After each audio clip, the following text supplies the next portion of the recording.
رات کے 10 بجے ہیں۔ السلام علیکم، یہ ریڈیو پاکستان ہے۔ شہریار احمد سے خبریں سنیے۔ اہم خبروں کا خلاصہ۔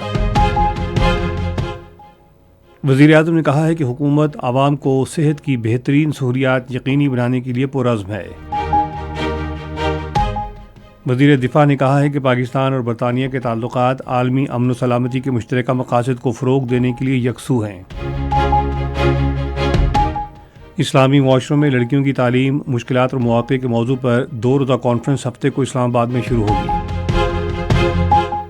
غزہ پر اسرائیلی حملوں میں مزید 51 فلسطینی شہید ہو گئے ہیں۔ اور اب خبریں تفصیل کے ساتھ۔ وزیر اعظم شہباز شریف نے کہا ہے کہ پاکستان کے ہر شہری کو صحت اور تعلیم کی بنیادی سہولتوں کی فراہمی حکومت کی اولین ترجیح ہے۔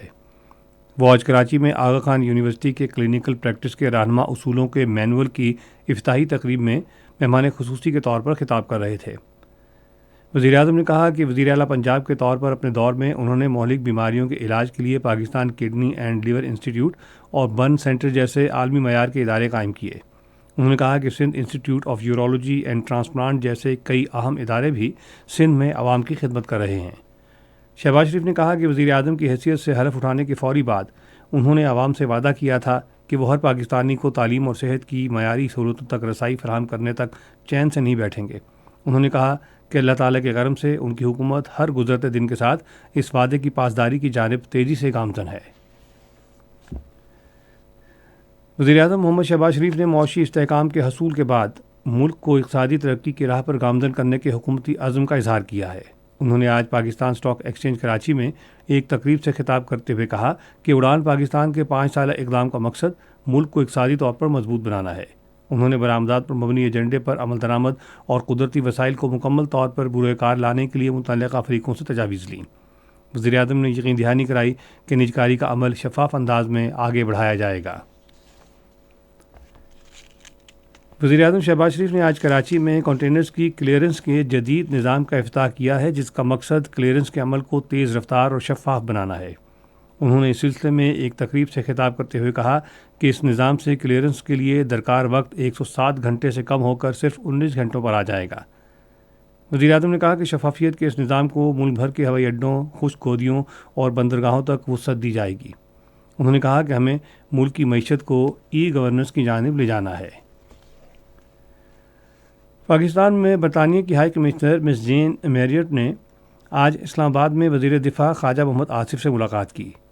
اس موقع پر وزیر دفاع نے کہا کہ پاکستان اور برطانیہ کے تعلقات عالمی امن و سلامتی کے مشترکہ مقاصد کے لیے مستحکم ہوئے ہیں۔ انہوں نے کہا کہ برطانیہ میں مقیم بڑی تعداد میں پاکستانی دونوں ملکوں کے درمیان پل کا کردار ادا کر رہے ہیں۔ وزیر دفاع نے امید ظاہر کی کہ قائم فورمز کے ذریعے جاری دفاعی تعاون سے دونوں ملکوں کے درمیان دفاعی تعاون کے شعبے میں نمایاں ترقی ہوگی۔ اسلامی معاشروں میں لڑکیوں کی تعلیم، مشکلات اور مواقع کے موضوع پر 2 روزہ کانفرنس ہفتے کو اسلام آباد میں شروع ہوگی۔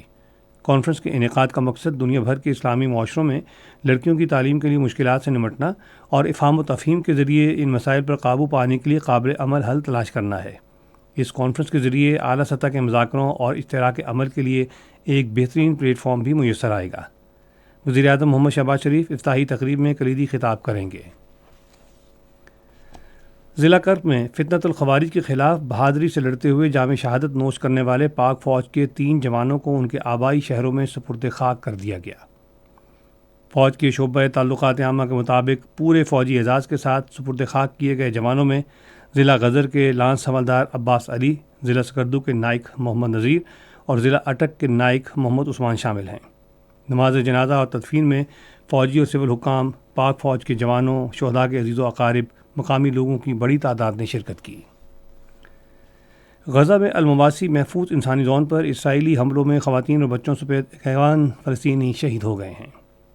غزہ کی وزارت صحت کے مطابق اکتوبر 2023 سے غزہ میں اسرائیلی جاریہ سے اب تک 46,000 سے زائد فلسطینی شہید ہو چکے ہیں۔ اسی کے ساتھ خبریں ختم ہوئیں۔ مزید خبروں اور تجزیوں کے لیے ہماری ویب سائٹ پر radio.gov.pk اور فیس بک کے link Radio Pakistan News official پر براہ راست ویڈیو سٹریمنگ بھی ملاحظہ کیجیے۔